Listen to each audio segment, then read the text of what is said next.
Bonjour, bienvenue dans ma nouvelle vie en Christ. Aujourd'hui, nous allons parler du royaume des cieux, mais surtout, nous allons parler d'être citoyen du royaume des cieux. Soyez bénis.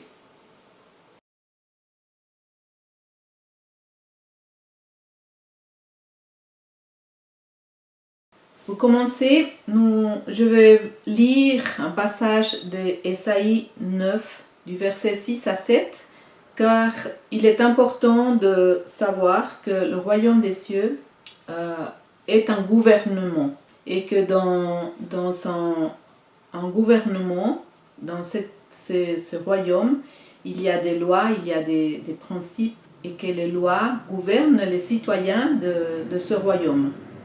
Donc, nous sommes nés de nouveau et nous sommes aujourd'hui en Christ, comme Galates 2,20 nous dit, ce n'est plus moi qui vis, mais Christ vit en moi, n'est-ce pas?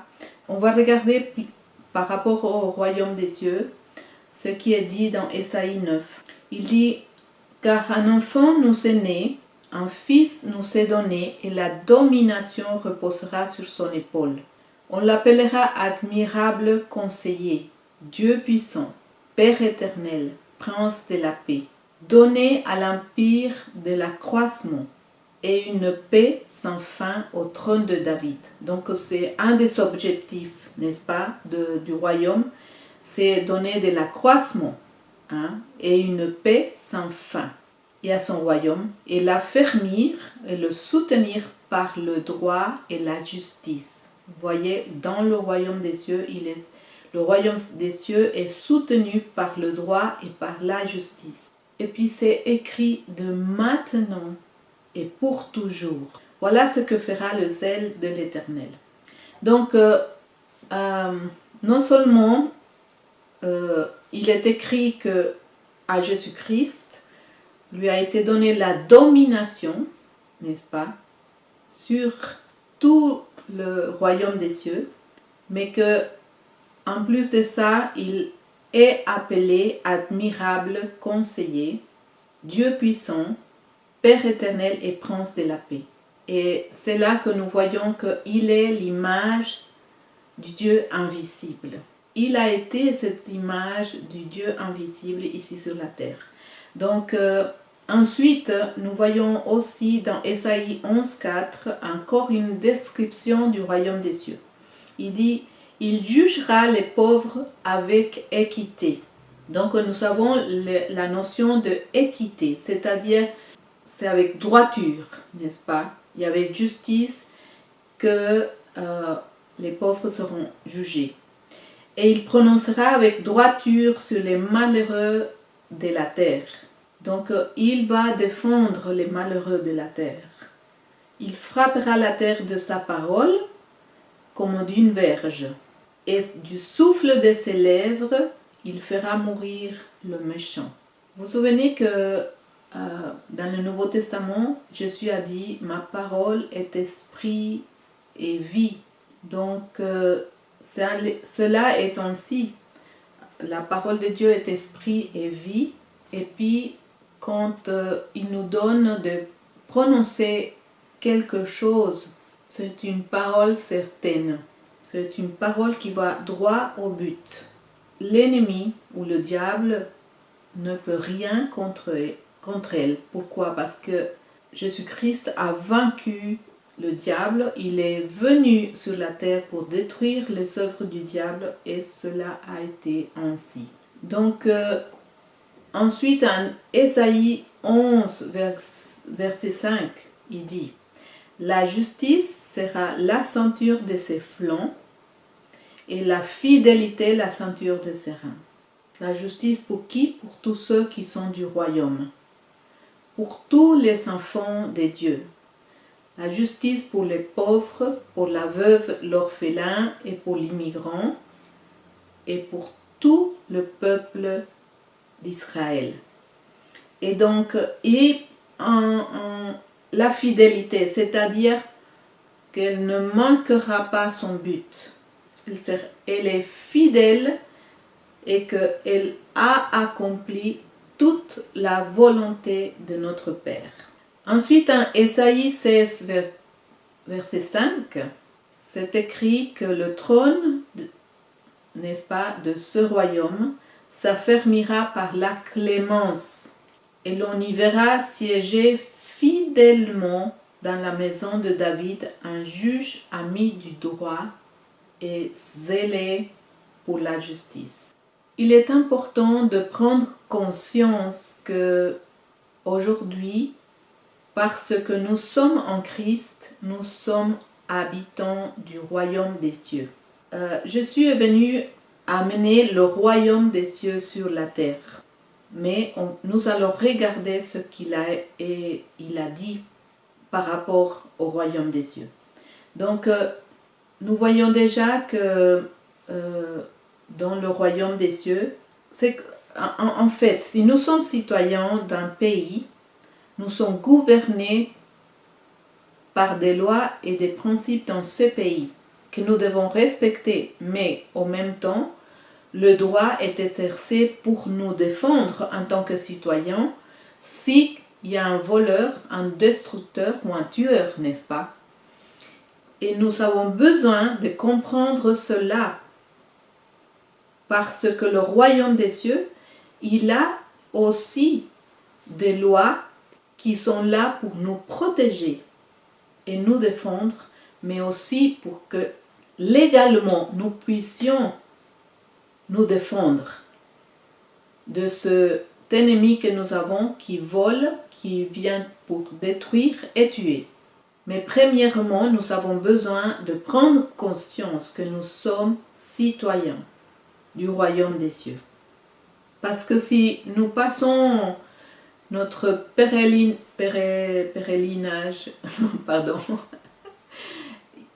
dans ce monde et dans notre conscience, nous pensons que nous sommes encore, que nous faisons encore partie de ce monde, nous nous trompons et nous serons déçus par nous-mêmes. Dans ce que Jésus nous enseignait, dans ce que Paul nous enseigne, il nous dit que nous devons vivre dans ce monde, mais que nous ne sommes pas de ce monde, parce que celui qui est le Dieu de ce monde est Satan, le diable. Et nous sommes là, mais nous ne faisons pas partie de ce monde. Donc, dans notre conscience, nous ne devons pas nous voir comme des citoyens de ce monde. C'est fini ça. Depuis que nous sommes nés de nouveau, c'est fini. Nous sommes citoyens du royaume des cieux. Pourquoi? Colossiens 1, 13. Regardez ce qui est écrit. Je vais lire depuis le verset 12. Il dit, rendez grâce au Père qui vous a rendu capable d'avoir part à l'héritage des saints dans la lumière. 1. Prendre conscience qu'il nous a déjà donné tout le nécessaire pour que nous soyons capables d'avoir part à l'héritage des saints. Au verset 13, il nous dit que Dieu nous a délivrés de la puissance des ténèbres et nous a transportés dans le royaume du Fils de son amour. Il y a eu un changement dans notre vie, un changement surnaturel dans lequel nous avons été délivrés de la puissance des ténèbres, et délivrer, c'est délivrer pour toujours, et nous avons été transférés, transportés dans le royaume de notre Seigneur Jésus-Christ, le royaume des cieux. Et nous avons lu que toute la domination sur ce royaume a été donnée à notre Seigneur Jésus-Christ, et nous sommes en lui. Donc nous sommes dans le royaume, et le royaume est en nous, à l'intérieur de nous. Alors, il dit à propos du royaume, Jésus-Christ avait dit ceci. Luc 17, il y a les pharisiens qui posent des questions, n'est-ce pas? L'esprit religieux qui est toujours incrédule. Il dit, les pharisiens demandèrent à Jésus quand viendrait le royaume des dieux. Et Jésus leur répondit, le royaume des dieux ne vient pas de manière à frapper les regards. Pourquoi? Parce qu'il n'est pas visible. Il ne peut pas frapper les regards physiques, les yeux physiques. Pourquoi? Parce qu'il n'est pas visible aux yeux humains. Et on ne dira point, il est ici ou il est là. Car voici, le royaume des dieux est au milieu de vous. Là, il s'est adressé aux disciples. Des jours viendront où vous désirerez voir l'un des jours du Fils de l'homme et vous ne les verrez point. Ensuite, dans Luc 10, versets 9 à 11, il dit « Guérissez les malades qui s'y trouveront et dites-leur. » Ça, c'est quand Jésus-Christ a envoyé les 70. Non, pardon, quand il a envoyé les disciples par deux. Et il leur a dit, guérissez les malades et libérez, non, chassez les démons. Et il leur dit ça, le royaume, dites-leur que le royaume des dieux s'est approché de vous. Donc, dès que le royaume des cieux vient à se manifester, il y a des guérissons. Il y a des gens qui sont libres, délivrés des démons. Il y a des pauvres qui deviennent riches. Il y a des relations brisées qui sont restaurées.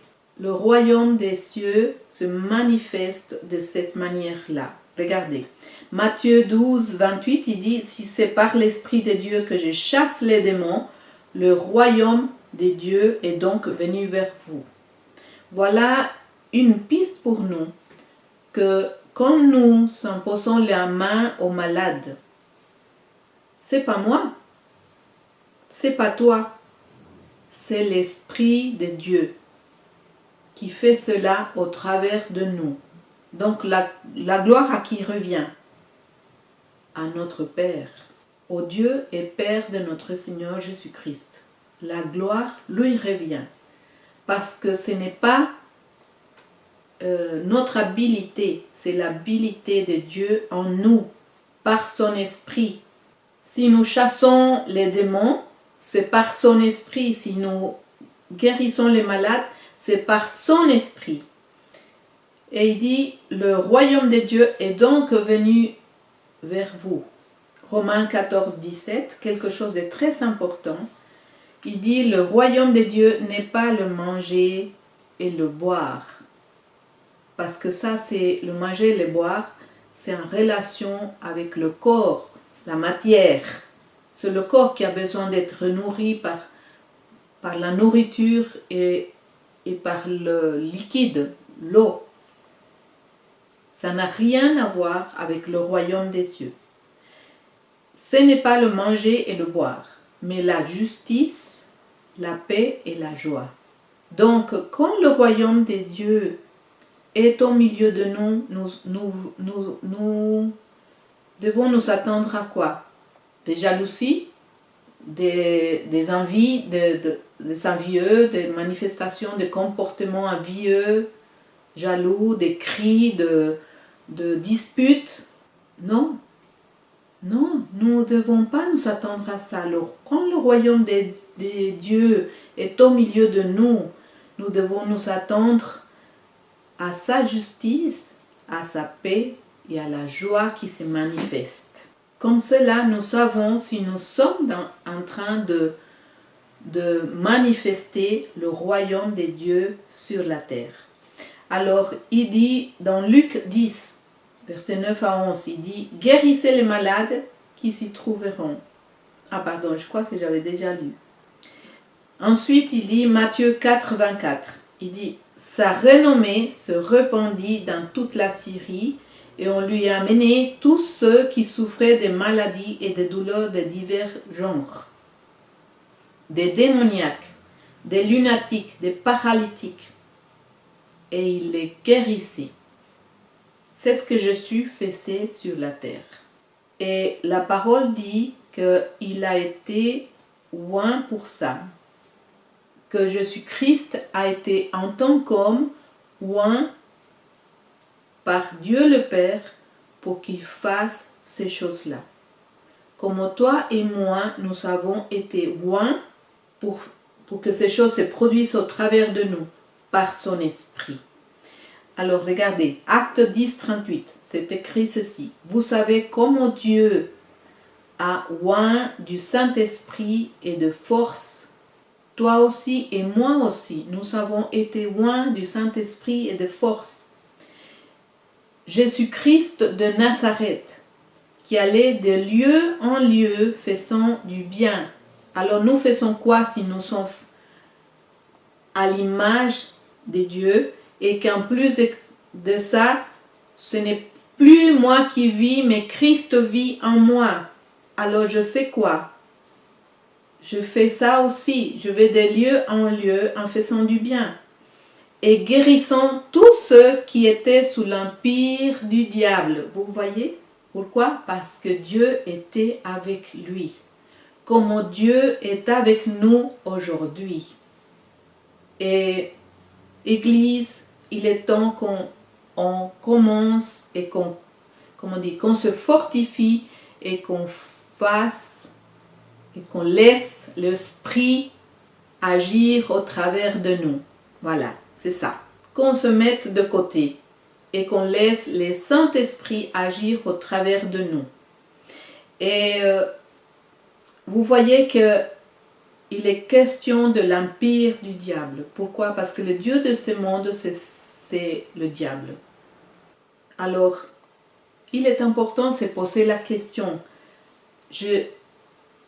Dans ma conscience, est-ce que je suis citoyen du royaume des cieux ou est-ce que je suis un citoyen du monde? Parce que les deux, tu ne peux pas avoir les deux nationalités. Ça n'existe pas dans le royaume des cieux. Dans le royaume des cieux, tu ne peux pas avoir les deux nationalités. Tu ne peux pas être citoyen du royaume des cieux ou de Dieu et être citoyen du monde. Tu ne peux pas. Mais tu es ici parce que tu as été choisi avant la fondation du monde, et que Dieu t'a choisi et qu'il t'a laissé là comme ambassadeur pour que tu viennes délivrer les captifs.